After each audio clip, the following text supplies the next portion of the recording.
Sa ngalan sa Mahan ug sa Anak ug sa Espiritu Santo, ang Ginoo mana kaninyo. Mga igsuon, maginusog kita sa atong mga sala aron maandam kita alang sa pagsaulog sa santos nga misa.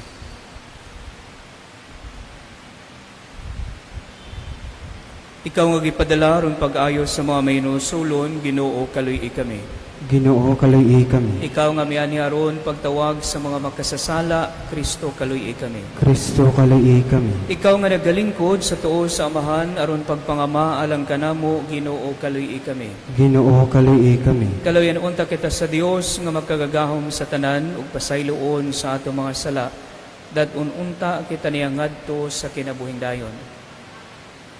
Magampo kita.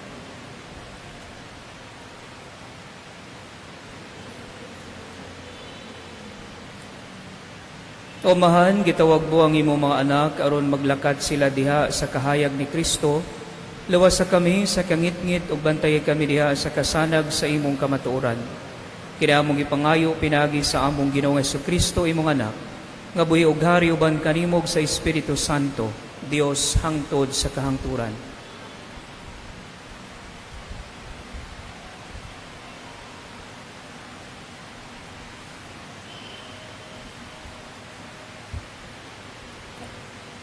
Kinutlo gikan sa basahon ni Propeta Amos. Unya si Amasias ang pari sa Betel, mitaho kan Jeroboam, hari sa Israel. Si Amos naglaraw pagpatay kanimo, taliwala sa katawhan sa Israel. Ang iyang mga pakigpulong makabungkag sa nasud. Mao kini ang iyang giingon. Si Jeroboam mamatay sa pangkubatan, ug mabihag ang katawhan sa Israel. Og si Amasias miingon kang Amos, igo na propeta, balik ngadto sa yuta sa Juda, ug panginabuhi didto, pinaagi sa imong pagpanagna. Ayaw na panagna dinhi sa Betel, kay mao kini ang dapit, diin mo simba ang hari, o gania dinhi ang nasudnong templo. Si Amos mitubag, dili ako mao ang matang sa propeta nga managna aron suhulan. Magbalantay ako sa mga hayop ug tig-atiman sa mga kahoyng igera.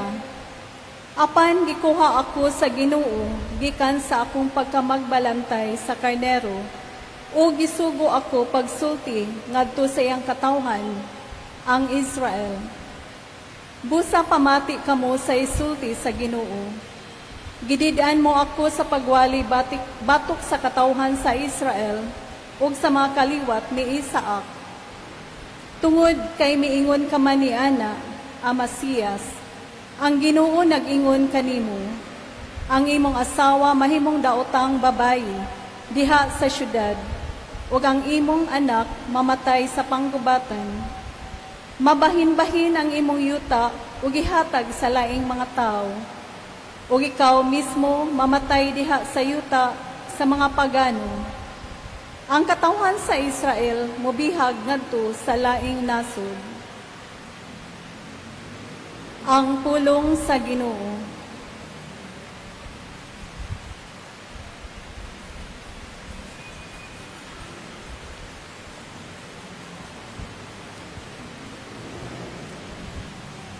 Ang mga hukom sa Ginoo matuod, ug silang tanan matarong. Ang mga hukom sa Ginoo matuod ug silang tanan matarong. Ang balaod sa Ginoo hingpit, nagalipay sa kalag. Ang kasuguan sa Ginoo kasaligan, nagahatag og kinaadman sa tao ngayano.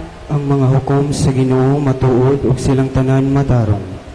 Ang mga sugo sa Ginoo matarong, nagalipay sa kasing-kasing. Ang mga sugo sa Ginoo matinaw, nagahatag og kahayag sa mata. Ang mga hukom sa Ginoo matuod ug silang tanan matarong. Ang kahadlok sa Ginoo malinis, nagalungtad sa kahangturan. Ang mga gimbutan sa Ginoo matuod, silang tanan matarong. Ang mga hukom sa Ginoo matuod ug silang tanan matarong.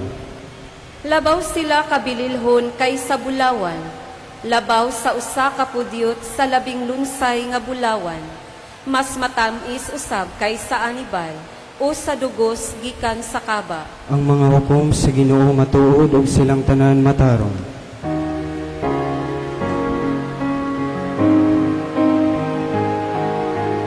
Alleluia, alleluia, alleluia.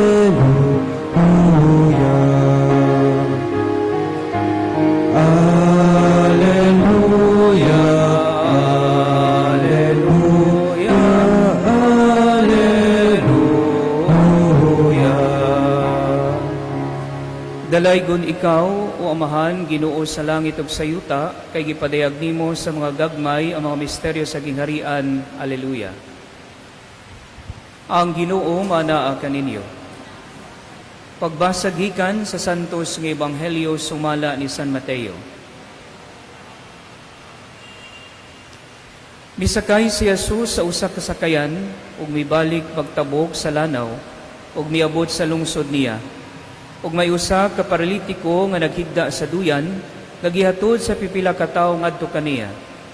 Nakita ni Jesus ang kadako sa ilang pagsalig kaniya ug miingon siya sa paralitiko, "Anak, ayaw kahadlok kay gipasaylo na ang imo mga sala." Unya may pipila ka magtutudlo sa balaod nga miingon, "Nagpasipala sa Dios kining tawhana." Nasayod si Jesus sa ilang gihunahuna ug miingon siya, "Nganong naghunahuna man kamo ni anang mga hunahunang dautan, hain may sayon, ang pag-ingon ba gipasaylo na ang imo mga sala? Kung ang pag-ingon ba bangon ug lakat, karon ipakita ko kaninyo nga ang anak sa tawo may gahom dinhi sa yuta sa pagpasaylo sa mga sala." Busa miingon siya sa paralitiko, "Bangon, dad-a ang imong gihigdaan ug pauli sa inyo." Ug mibangon ang paralitiko ug mipauli. Sa pagkakita sa mga tawo niini, nangahadlok sila ug gidayig nilang Dios tungod sa paghatag niya niining gahuma ngadto sa mga tawo. Ang Ebanghelyo sa Ginoo.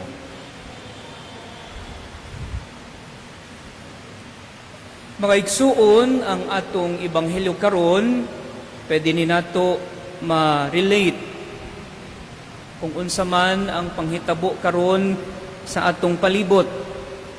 Giingon ni Jesucristo diri sa atong paralitiko, "Bangon, dad-a ang imong gihigdaan ug pauli sa inyo." Sa adlaw-adlaw mga igsuon, ang atong Ginoong Jesucristo nagpahinumdum kanato sa pagbuhat kung unsay husto ug unsay sakto dinhi sa kalibutan. Apan kita mga igsuon nga sumusunod ni Kristo, mas pilion pa nato nga dili nato tumanon ang gisugo ni Jesucristo. Kung atong imaginon mga igsuon, kung wala gisunod sa paralitiko ang gisugo ni Jesucristo nga mobangon siya ug dad-a ang iyang gihigdaan ug pauli sa ilaha, wala siya na ayo. Sadto say mga igsuon nga dag-an sa atong mga Katoliko nga ang mindset nato bisan moingon kita nga dako ang atong pagsalig sa Ginoo, dako ang atong pagtuo sa Ginoo, pero sikwahi kini sa atong gituuhan ug sikwahi kini sa atong mga desisyon sa atong kinabuhi. Just yesterday na ako'y kailano nga nag-post sa isang social media nga proud kaayo siya no, bisag Katoliko siya, proud kaayo siya no sa usa ka grupo nga nagbuhat og rally dito sa Luzon. Unya kani siyang tawhan ng mga igsuon, di jud nako ni siya makalimtan during presidential election nga naman kay ganahan jud sa mubutar kang Marcos. Marcos jud iyaha. Bisag insay isulti ni mo niya di jud sa maminaw. Kay ang iyang rason is kadaghan ng presidente ang niagi sa Pilipinas, different colors. pero maura gihapon ang kahimtang sa Pilipinas. Might as well magsugal na lang ko, Father, bisag nakahibalo ko nga kaning akong butaran, akong gisuportaan nga politiko is kawatan na ay corruption nga appeal sa iyang pangalan. And now, he is the one, no? Siya ang pinakauna nga tawo nga miingon nga Marcos resign. Dini nato makitaan mga igsuon, no? Nga kung kita naminaw ra kita kung unsay gisulti sa simbahan sa ato sa una, dili mag-ingani ang sitwasyon sa Pilipinas. Inaw kung atong tan-awon mga igsuon, kung kinsa pa to sa una ang nisuporta sa mga kurakot nga mga politiko, sila pa karon ang gaingon og kusog kaayo mo reklamo. Og karon mga igsuon nangutana sila, hain man ang tingog sa simbahan. Sa una pa mga igsuon, ang simbahan mutudlo siya kung unsay para sa kaayuhan sa mga tawo. Dili mo endorso mga igsuon ng simbahan, no? Bisan mo ingon kita separation or walay katungod ang simbahan kung kinsay among butaran kay naa kitay separation sa simbahan o sa estado. Pero kung atong tan-awon mga igsuon, no? Bisan ang simbahan muingon og tudluan kita kung kinsay atong butaran, ang simbahan mga igsuon dili siya musugo kanato aron makabuhat kita og mali nga desisyon sa atong kinabuhi og para sa Pilipinas. Kinsa man sa una ang wala naminaw sa simbahan, karon dako ang inyong pagmahay ug karon mangita mo asa man ang tingog sa simbahan. Since in memorial mga igsuon, naa ang tingog sa simbahan sa pagbarog kung unsay tama ug unsay sakto. Ang mali lang natong mga Pilipino ug kitang mga Katoliko, dili jud ta maminaw. Kaya at the end of the day, bisan itudlo pa kanato kung unsay husto, pero ang atong paminawan ug atong tuuhan, atong sundon ang atong desisyon sa atong kinabuhi. Ug karon mga igsuon tani, no, mahimo na ning leksyon para kanato. Maminaw kita sa Ginoo sa kanunay aron dili kita magmahay sa atong madidesisyon sa atong kinabuhi, ilabi na sa atong nasod. Amen.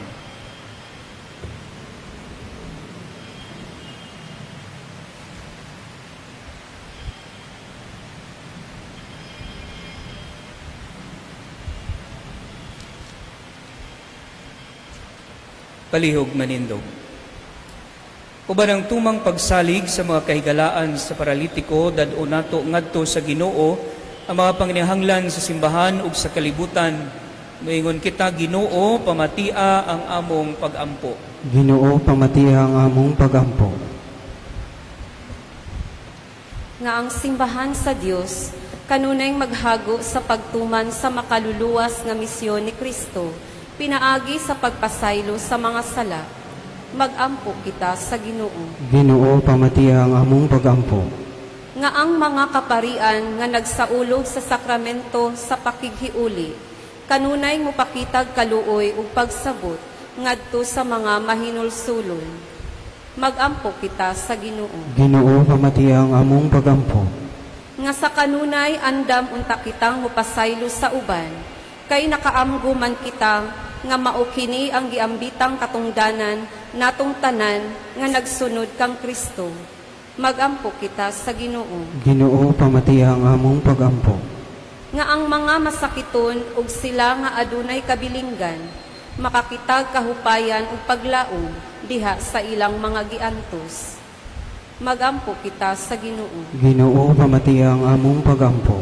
Nga imo untang isipon nga takos ug mapuslanon alang kanamo, nga ang halangdong Teofilo kamumot, mabayaw na ngadto sa altar sa mga santos.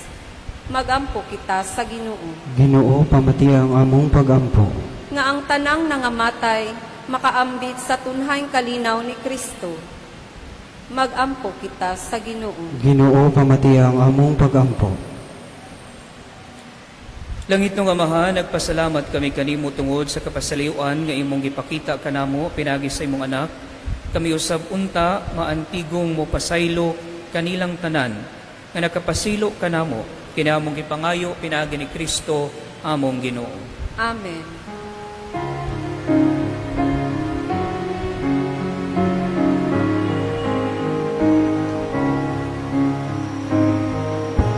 Daigon ka Diyos, amahang langit mo, ingkasa namo, mga masalay pon, ang panubino,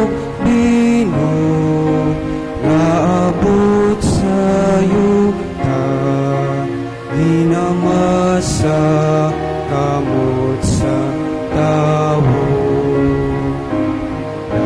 Nawata kining among mga halat sa mga sala na mo ikabayad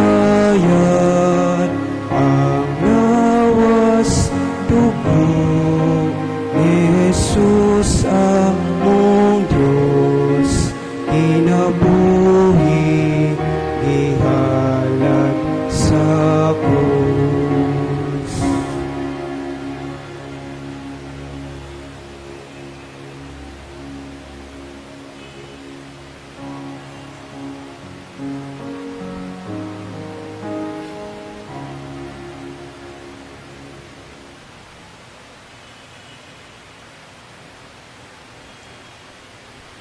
Baigsuon, magampo kamo, aron nangako ang inyong sakripisyo, dawaton ta sa Dios nga amahan, makagagahom sa tanan. Dawaton ta sa Ginoo sakripisyo gikan sa imong mga kamot, alang sa pagdahig paghimaya sa iyang ngalan, alang usab sa tungkol sa tibok nga santos nga simbahan. O Ginoong Dios namo, pinagi sa imong mga sakramento, gihatagan mo kami sa gahom sa imong grasya, nangamuyok kami nga kining misa magtabang unta namo sa makanunayon nga pag-alagad kanimo. Kiniamong ipangayo, pinaagi ni Kristo, among Ginoo. Ang Ginoo manaa kaninyo. Ibayaw ang inyong mga kasing-kasing. Magpasalamat kita sa Ginoong atong Dios. Santos nga mahan, Dios nga tunhay, ug makagagahom sa tanan, angay ug matarong gayod nga magpasalamat kami kanimo kanunay ug sa tanang dapit. Pinaagi ni Kristo among Ginoo. Gihandom namo ang iyang kamatayon diha sa gugma, gisangyaw namo ang iyang pagkabanhaw uban sa buhing pagtuo, gipaabot namo ang iyang pagbalik diha sa himaya uban sa malig-on nga paglaom. Ug busa uban sa mga anghel ug mga santo sa langit, nagasangyaw kami sa imong himaya, duyog sa ilang walay hunong nga pag-awit.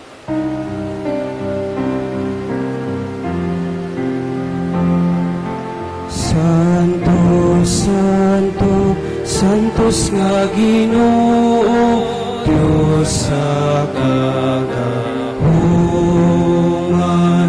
puno ang langit o yuta sa imong himaya, usana sa kahitasan,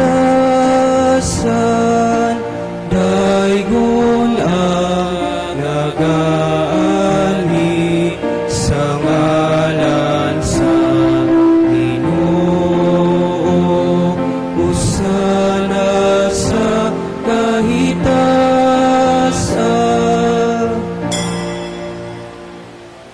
Santos gid ikaw o Ginoo ang tuburan sa tanang kasantos, ipadalang imong espiritu aron pagsantos nining mga gasa, aron mahimo kini alang kanamo nga lawas ug dugo ni Kristo among Ginoo.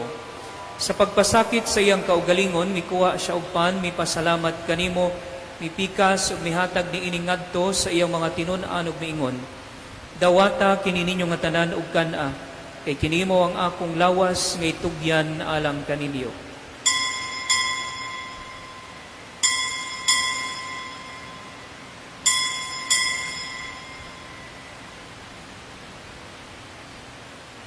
Sa samang paagi tapos ang panihapon mikuha siya sa kalis, mi pasalamat kanimo pag-usab. Mihatag ni ini ngadto sa iya mga tinun-an ug miingon. Dawata kini og Panginom ka mga tanan gikan niini. Kay kinimo ang kalis sa akong dugo, sa bag-o og tunhay nga kasabutan. Ang dugo nga iula alang kaninyo ug alang sa tanang mga tawo, aron ang mga sala mapasaylo, buhata kini aron paghandom kanako.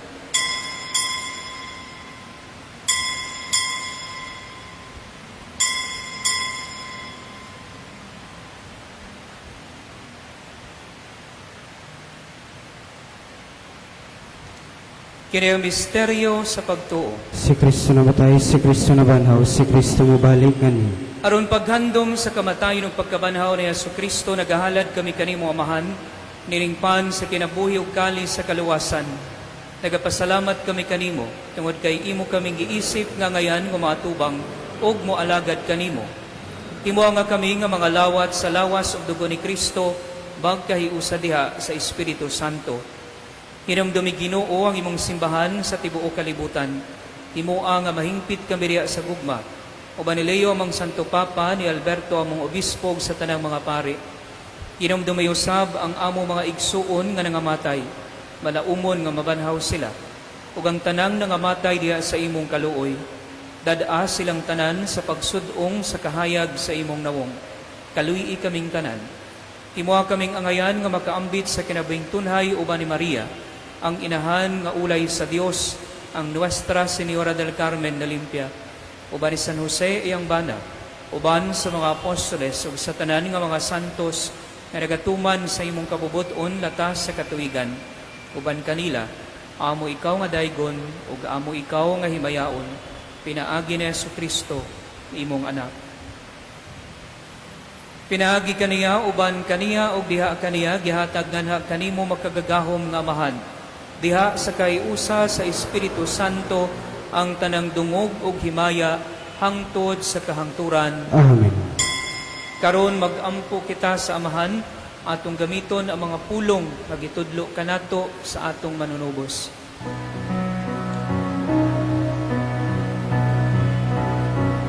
Amahan namo nga anaa sa mga langit, pagdaygon ang imong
tanang dautan.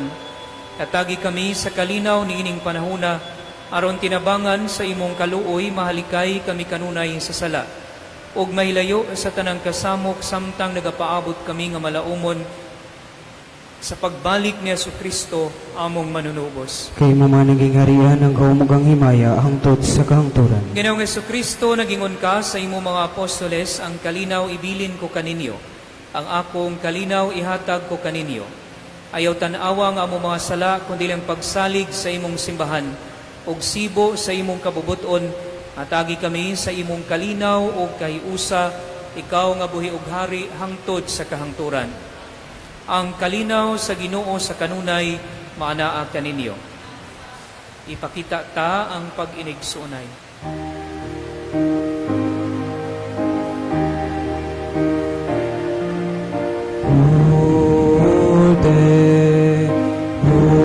Sa Diyos, gawatang sa mga sala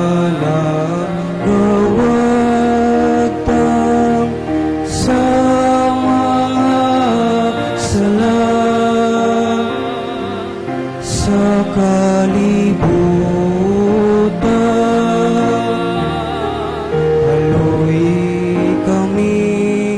Kaluy kami, atagi kami sa kalinaw.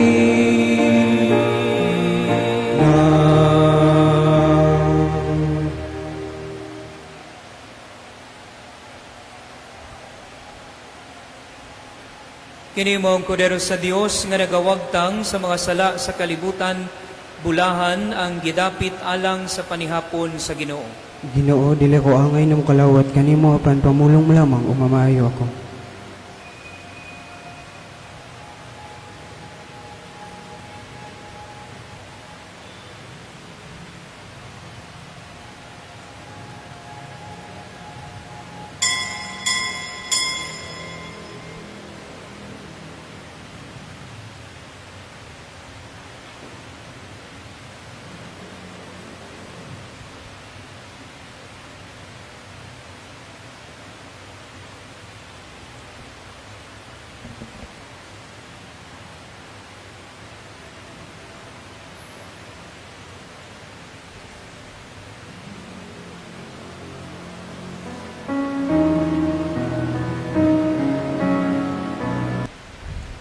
Magampo kita. O Ginoo, kining Eucharistia ug pagkalawat magpaambit unta kanamo sa imong kinabuhi ug magtabang kanamo sa pagdala sa imong gugmang nganhi sa kalibutan. Kini among gipangayo pinaagi ni Kristo among Ginoo. Ang Ginoo manaa kaninyo. Ug manalangin kaninyo ang Dios nga magkagagahom sa tanan, ang Amahan, ang Anak ug ang Espiritu Santo. Tapos na ang misa, dad-a ang kalinaw ni Kristo.